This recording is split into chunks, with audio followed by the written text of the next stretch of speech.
Introduction to Handyperson. Introduction to the module.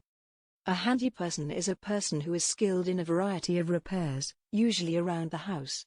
This module will teach you about the job roles a handyperson has, their key benefits, and the license requirement for this job. Topics to be covered. What does a handyperson do? Why do homeowners need a handyperson? Pros of being a handyperson. Cons of being a handyperson. The role of handyperson. Handyperson services. Key benefits of handyperson services. License requirement. What does a handyperson do? As a handyman, you'll go to someone's house or place of business to fix, build, or paint. During each visit, you can perform a variety of small tasks. You may work in trades or plumbing, repair a leaking roof, erect shelves, service appliances, and fix bikes, toys, and other things.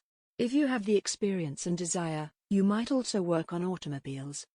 One of the most valuable things you can do for a customer is to walk around the inside and outside of the house with your clipboard, a flashlight, and an ice pick to look for rot and termite damage, and with binoculars to examine the roof, then make an inventory of things that require attention. Why do homeowners need a handyperson? The majority of household repairs take just a few hours, and in some cases, less than an hour to complete. If a home needs a replacement washer within the kitchen faucet, a replacement wall socket within the laundry room, and maybe a door planed down so it'll close properly, a handyperson can do all three things in one visit.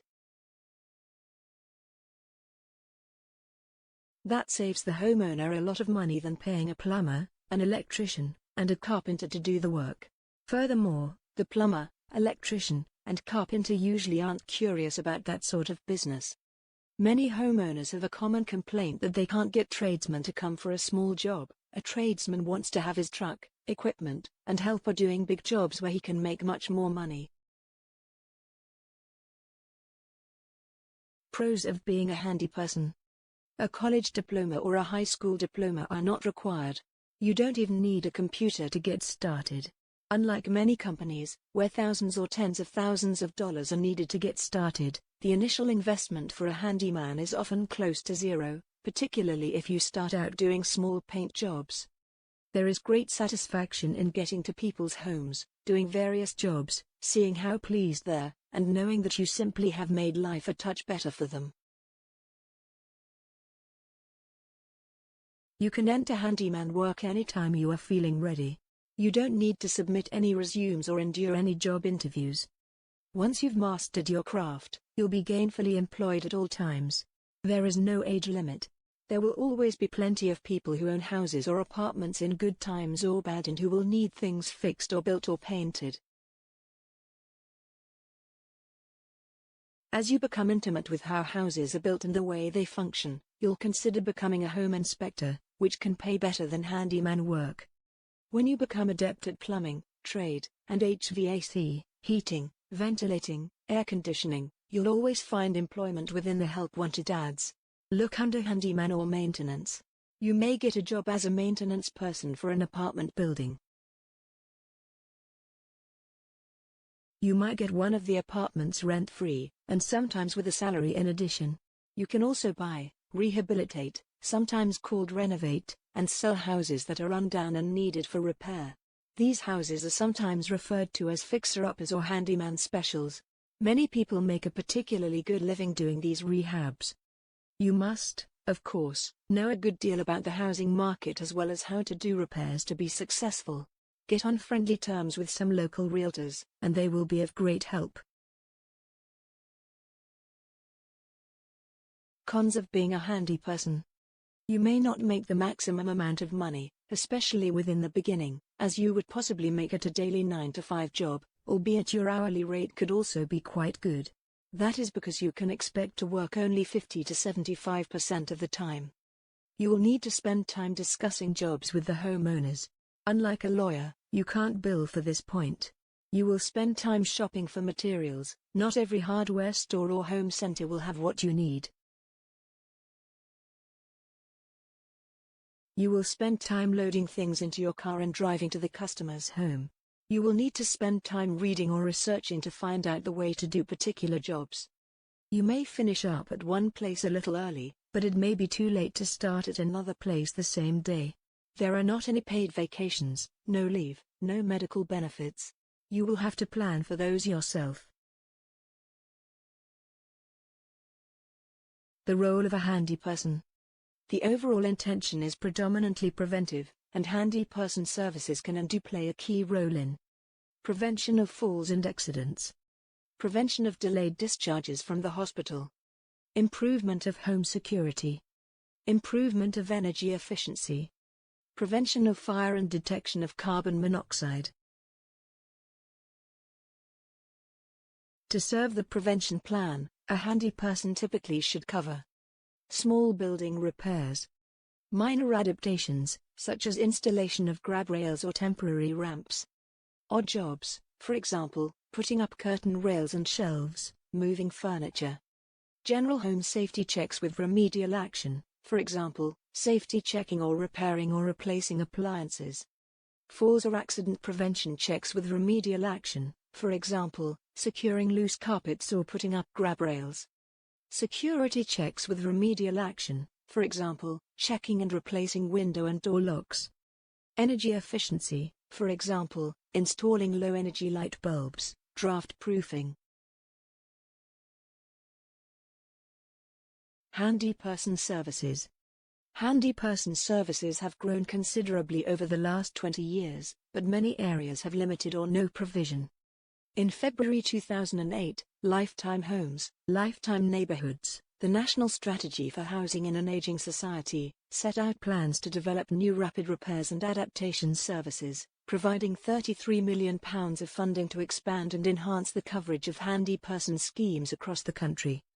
The funding primarily seeks to fill gaps in service provision and ensure that limited services are widened to offer the holistic service described above. Key benefits of handyperson services. The key benefits of handyperson services are: handyperson services provide a cost-effective and convenient solution to a wide variety of housing-related issues, carried out by trusted individuals. Handyperson services offer value for money in terms of numbers assisted and the average cost per job undertaken. The work is preventative and enables people to continue living independent lives in their own homes for longer, reducing downstream health and care costs. A handyperson's work is also custom-tailored to the needs of the client. It corresponds with the government's commitment to greater personalization, promoting greater choice and control for health and social care services users. Handyperson services can reach some of the most vulnerable in the communities, which might generally be reluctant to accept more intensive help. Many clients are senior citizens who are unaware of available health and social programs. They may also live in remote rural parts of the country and lack a network of family or friends to help them keep their homes in order. Handyperson services may become a referral source to a variety of other services that help people retain their independence, such as home care, GP services, welfare insurance, or debt advice, by establishing a foot in the door. Handyperson services provide the means for commissioners to deliver against locally targeted priorities taken from the national indicator set. License requirement. A handyman license demonstrates that you have been vetted and checked by the state, and most consumers will prefer to work with a licensed handyman. How to apply for license. Check out your state's specific requirements for getting licensed. In most cases, you will see that you need to apply for what's known as a contractor's license. This license is specific to industries that could be defined as a contractor, including general contractors, plumbers, electricians, remodelers, and, of course, handyman services.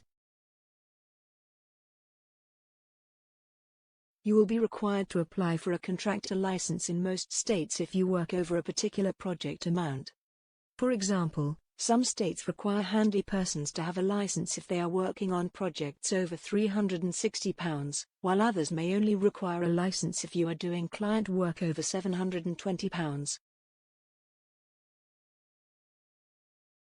Meet your state's training requirement.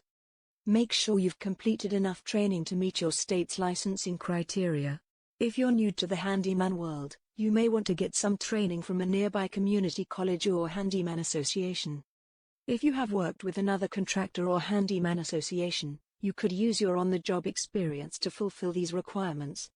Your state should be clear on what training requirements you must meet, but it's still a good idea to ask other handymen what training they did to get their handyman license.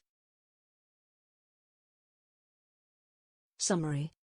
This module can be summarized as a handyman, you will go to someone's home or place of business to do the fixing, building, or painting. Handyperson services offer value for money in terms of numbers assisted and the average cost per job undertaken. Handyperson services provide the means for commissioners to deliver against locally targeted priorities taken from the national indicator set. A handyman license shows that you have been vetted and tested by the state.